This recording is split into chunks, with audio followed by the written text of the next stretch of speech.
ค่าสินสอดน้องละนะเท่าใดก็เว้าตอนนี้ เท่าไหร่นะ 80 ล้าน 80 ล้าน ป้า เคยเห็นอยู่บ่บ่าวลาวเงินไปมอบให้เขา60 ล้านเห็นอยู่บ่ โดย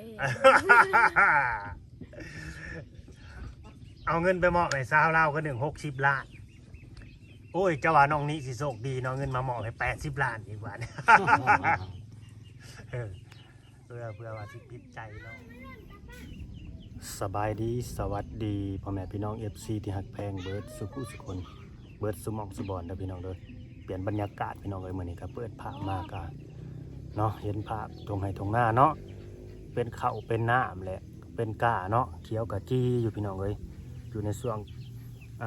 ฤดูเห็ดไห่เห็ดหน้าช่วงนี้มันก็เป็นแนวนี้แหละเนาะธรรมชาติตรงไห้ตรงหน้าก็ดีเบิ่งมันก็สิเขาเรียกว่าสบายในหูในตานะพี่น้องเอ้ยเนาะมื้อนี้ก็สิพาพี่พาน้องเฮากลับมาทางปุษาโสดเพิ่นอีกเทื่อหนึงพี่น้องเอ้ยเนาะหลังจากที่ห่างหายไปโดนพอสมควรที่แรกว่าน้องเพิ่นนี่ปิดใจไปแล้วหรือว่าจังใดอันนี้จังไปสอบถามน้องเพิ่นนำกันเนาะเพราะว่ามีหนุ่มใหญ่ใจถึงบ่มาปิดใจน้องบ่หรือว่ายังบ่ได้ปิดเทื่ออันนี้ก็ฝากเป็นกำลังใจในเด้อพี่น้องเด้อเนาะสำหรับFC ผู้ที่เข้ามาเบิ่งมาชมแล้วก็ถ้าเกิดว่าเข้ามาเบิ่งมาชมแล้วสนุกสนใจเนาะสาวโสดหรือว่าสาวลาวคนใดที่ว่าออกมาเปิดใจก็สามารถติดต่อเข้ามา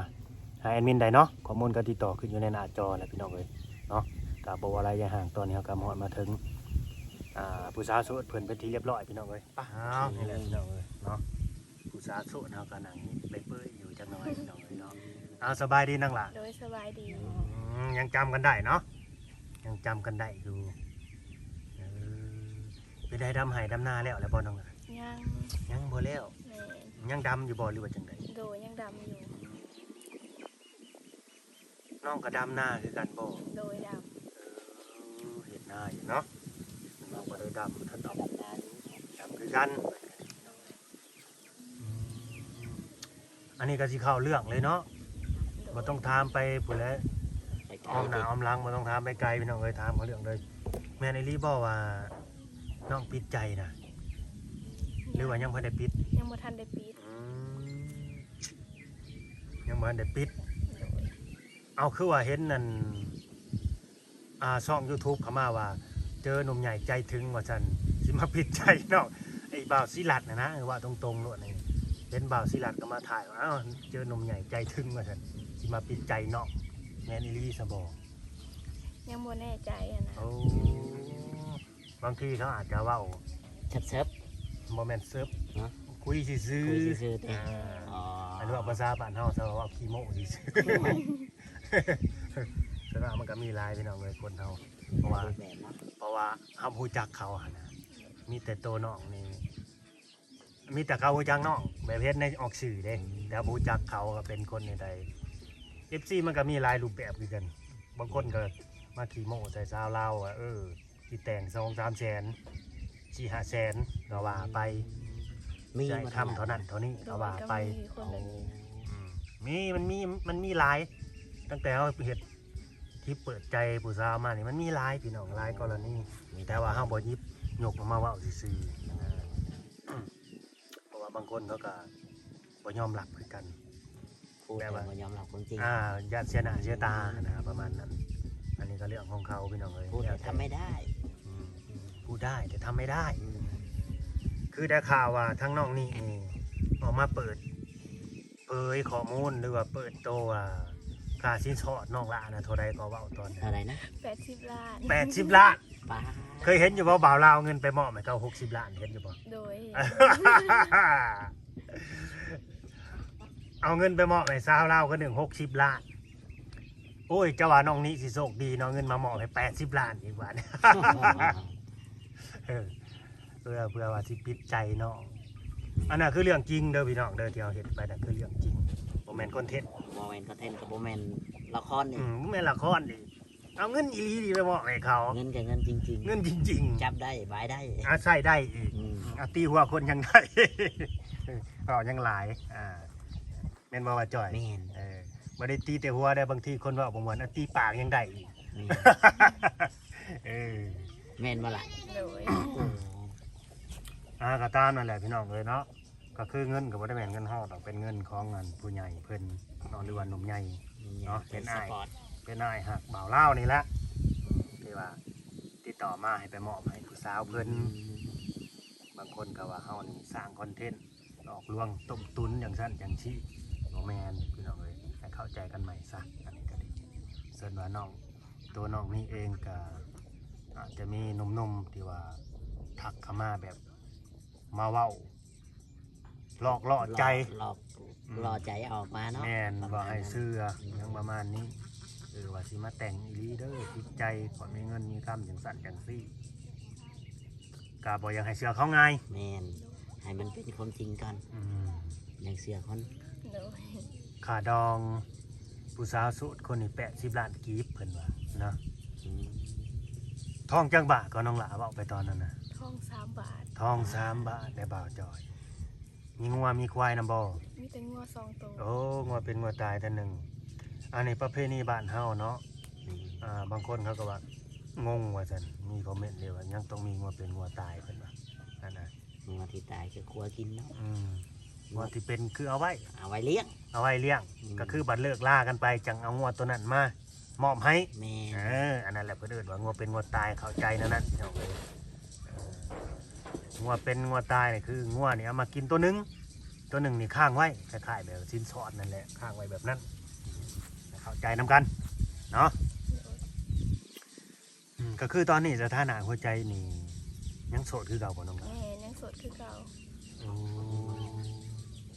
ก็ยังมีคนแบบว่าทักมาจิมาล้มอยู่บ่ตอนนี้นะ โดยก็มี มีเนาะ โดย มีบ่คนที่มาให้ความหวังเรา โดยมี ยังมีคือกันอีก โดย มีบ่คนที่มาเว้าแหละ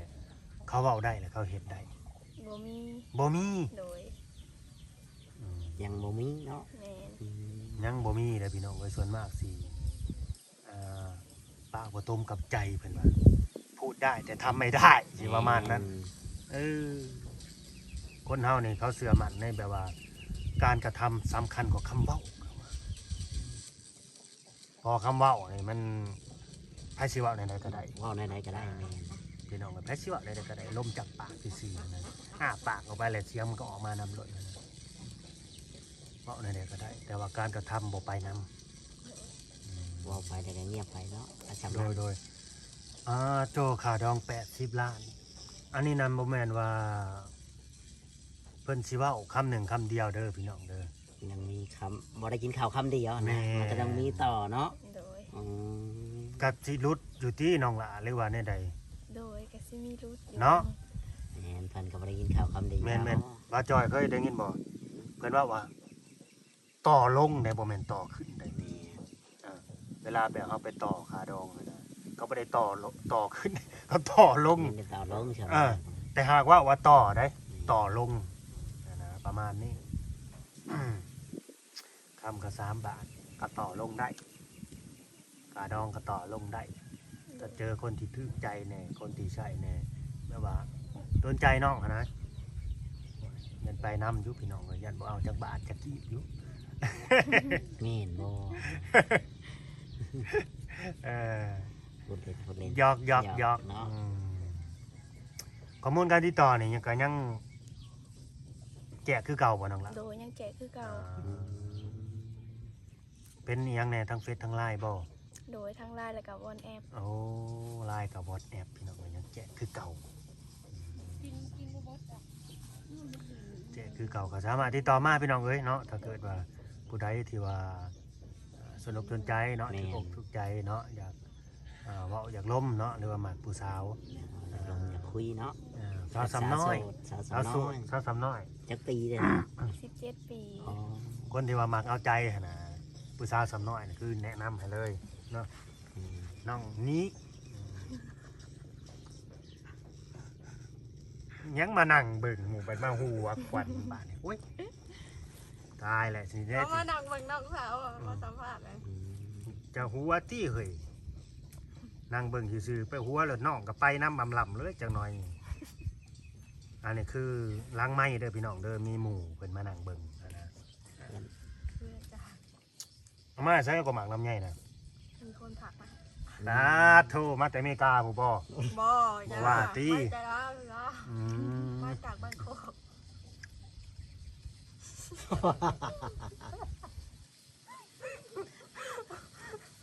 จ ม่นซะบ่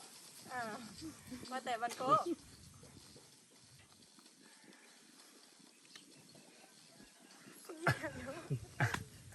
ว่าจอยมีหยังสิถามน้องติถามต่อติถามน้องเพิ่น คอยถามหมูเป้ เอ้า แล้ว เพราะว่าถามบ่เป็นบัดนี้มาสั่งว่าแท้จะบอกได้ตะลึงในความงามของน้องเลยตามยังบ่เป็นเลยบ่เขาเป็นคุย กินข้าวก็ยังมื้อนี้น้องล่ะ ยังไม่ทันได้กิน ตอนเช้ายังบ่ได้กินข้าวอยู่ โดย จะพอจังหุ่นดีเนาะ ลดหุ่นว่า แม่รถหุ่น จำนี้ยังผอมบ่พอ กินข้าวกินน้ำเหมือนเดิมน้องหล่าได้เป็นห่วงสุขภาพ เนาะรักษาสุขภาพเจ้าของแหน่เจ้าน้อยบ่มีเหือมีแห้งดำไหดำหน้าได้เนาะ กินข้าวไปจังไม่แพง กินได้ไหม กินอีหยังกินเข้าไป เดี๋ยวบ่เห็นนะมันใหญ่เด้อพี่น้องเด้อผู้ใดเขาเอาเบิ่งมาส้มกันเนาะเกิดแบบว่าทึกอกทึกใจกับที่ต่อมาให้แอดมินเนี่ยเนาะก็ยินดีที่จะเป็นสะพานหักสะพานใจให้พี่น้องเลยเนาะแต่ว่าตัวนอกนี่มีผู้ชายในสเปคอยู่บ่ บ่มี บ่มีเลยเนาะเพราะว่าที่เขามาสัมภาษณ์เนี่ยก่อนหน้านี้มันก็โดนแหละนะบางทีเขาก็ลงลืมไปพี่น้องเลยว่าถามหยังน้องไปแน่หั่นนะส่วนว่านมที่ทักมาจีมาคุยนี่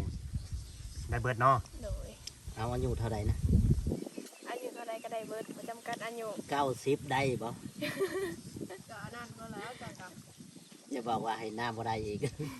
เขาซิบเอามาเฮ็ดปุ๋ยบ่เก้าซิบเอามาเฮ็ดปุ๋ยบ่ว้าวอะไรก็ดี เอาแบบใดก็ได้ว่ะ อันนี้บ่ได้เว้า มันยอมซื่อๆเนาะ บ่ได้เว่าจอจงให้หนุ่มสูงไว้ได้พี่น้องเอ้ยเนาะเว้ามารวมในกันว่า90จะมาเฮ็ดปุ๋ยบ่แค่นั้นแหละมันตรงๆซะอันนี้นะ90ก็ปล่อยเพิ่นซะให้เพิ่น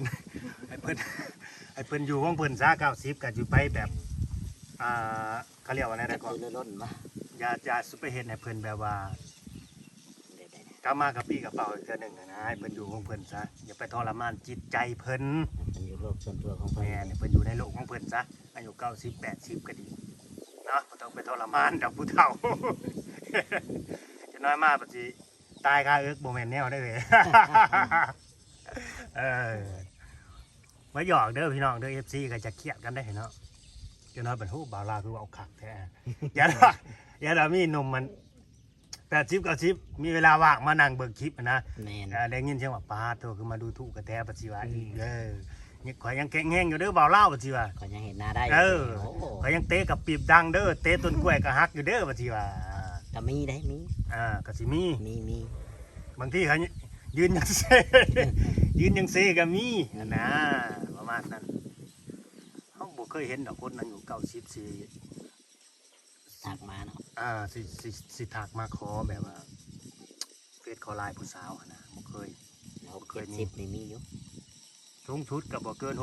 60หรือ65ประมาณนั้นก็สิมีอยู่ถ้าว่า70ไปแล้วบ่มี เคยเห็นอยู่แต่ข่อย บ่มีอันนี้บ่มีถึงสิมีเขาก็ตัวอันนี้ บอก ก็ตัวว่าเขาหาก็ อืม 60เคยมีได้ FC แบบมาแต่ไทยนะ มันจะเขาตัวหลายกว่าก็มี 80ปีแล้วค่ะมาเที่ยวลาวตัวอายุว่าหาก็60เฮาก็เชื่อเพราะว่าเขาเจ้าแบบว่าบ่ได้ทุกข์ยากนะมันก็คือเฮ็ดอันนี้ยังหนุ่มนะ แม่น ยังหนุ่ม ยังหนุ่มยังแข็งแรง พี่น้องเอ้ยเนาะอย่ามาหลอกมาลวงน้องนี้เด้อสงสารได้เพราะว่าน้องเพิ่นนี่เท่าที่ฮู้แบบว่าเขาเรียกว่าประวัตินะหรือว่าชีวิตที่ผ่านมานี่น้องเป็นคนที่ว่าน่าสงสารนะคือ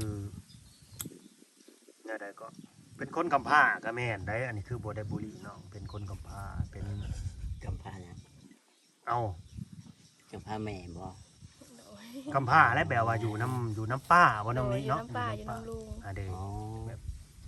น้องบ่ได้แบบเขาเรียกว่าเนี่ยใดเป็นคนหน้าสงสารนะ แม่น อยู่น้ำป้าน้ำลุงเนี่ยนี่นะ เดี๋ยวป้าลุงเลี้ยง พ่อแม่แท้ๆนี่ น้องยังบ่ฮู้เลยนะว่า เพิ่นแยกกันบ่ โดย มาเป็นแนวใดหน้าตาแนวใดน้องเพิ่นยังบ่ฮู้เลย อันนี้ก็เป็นกำลังใจให้น้องเพิ่น แม่น ถ้าว่า สู้ต่อไป แม่นถ้าว่าสิมีหนุ่มคนใดหรือว่า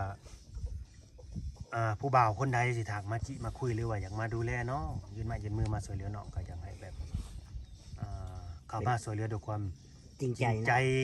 นะ ด้วยความ กับบ่จริงโจ้ได้เฮ้ย ด้วยความจริงใจแล้วก็เมตตาน้องนะพี่น้องเอ้ยน้องบ่อยากให้มาหลอกมาลวงมาตกมาตัวกันว่าชีวิตที่ผ่านมาน้องมันก็น่าสงสารอยู่แล้ว แม่นตกระกำลำบากมาแล้ว ก็คือคุมื้อนี่ก็อยู่น้ำป้าน้ำลุงกับซ้ำแม่กับพ่อนะก็ดี กับ เพราะว่า ซ้ำแม่ เพิ่นเลี้ยงมาแต่น้อยเด้ กับแม่อีกคนนึง แม่นแม่ผู้ที่สอง แม่นถึงจะบ่แม่นแม่บังเกิดเกล้า อืมแต่น้องนี่ก็หักกับแพงเพิ่นคือพ่อคือแม่เนาะ แม่ เพิ่นก็หักแพงคือลูกเพิ่นผู้หนึง โดย นะ อยู่น้ำเพิ่นดนพันในขนาดจะเป็นลูกเพิ่นแล้วแหละ โอ้เพิ่นเลี้ยงมาแต่จักปีกับน้องนี้ แต่ยังบ่ฮอดปี โอ้ มึงดู ก็คือแม่นั่นแหละ ซ้ำแม่ผู้ที่สองยังว่าซ้ำแม่ผู้หนึงแต่ว่าบ่แม่นแม่บังเกิด แม่น อืม ก็ดีคือกัน พี่น้องเอ้ยเนาะก็บ่เว้าหลายอย่าห่างเด้ แม่น เนาะน้องเพิ่นก็สิไปหาดำไห้ดำหน้าได้พี่น้องเอ้ยเฮาสิมาดึงเวลาไว้อย่างนี้มันก็สิบ่แล้วบ่ทั่วจักเทื่อแหล้ว เดี๋ยวนาบ่แล้วได้เนาะ บ่ได้จ้างนะบ่น้องล่ะ บ่ได้จ้าง เออ ดำ บ่มี เอง บ่มีหนุ่มๆทั้งใดอยากซอยบ่ เด็กชอยจ้างให้บ่ ดำไห้ดำหน้า บ่มี โลกะโลกมุบ่มีเนาะ โดย อืมบ่มีว่าซั่นจักคนดำหน้าน่ะ 3-4 คน อ๋อ3คน4คน ได้น้องบ่ โดย มันก็บ่แล้วจักเทื่อแล้วปกติแต่ละปีนี่เฮ็ดโดนบ่น้องล่ะเป็นเดือนบ่หรือว่าครึ่งเดือนจังแล้วดำหน้า ครึ่งเดือน ครึ่งเดือนเนาะ โดย ถือว่านาหลายนี่เนาะ ก็ธรรมดาอยู่ครึ่งเดือน2 อาทิตย์เฉพาะบ่าวลาเองนี่เคยเฮ็ดหน้ามาเลยได้ประมาณเดือนหนึ่งจังแล้วดำนา อืม จะทง โอ้หลายถงอยู่ได้2-3ถงอยู่ได้ เดี๋ยวจะทงหลายทงน้อย แม่นก็ฝากเป็นกำลังใจให้น้องนี้เด้อ แม่น โดย สู้ๆเด้อเป็นกำลังใจให้เนาะขอให้เจอคนที่ว่าจริงจังและก็จริงใจคนที่หักน้อง แม่นครับด้วยความจริงใจแล้ว ค ก็ วามจริงใจและเมตตาสงสารน้องเพิ่นพี่น้องเอ้ยคลิปนี้ก็ บ่หลอกบ่ลวงกัน แม่นฝากกดไลค์กดแชร์เด้อพี่น้องเด้อฝากกดไลค์กดแชร์กดติดตามแล้วก็เป็นกำลังใจให้ผู้สาวโสดเนี่ยเนาะชีวิตเพิ่นก็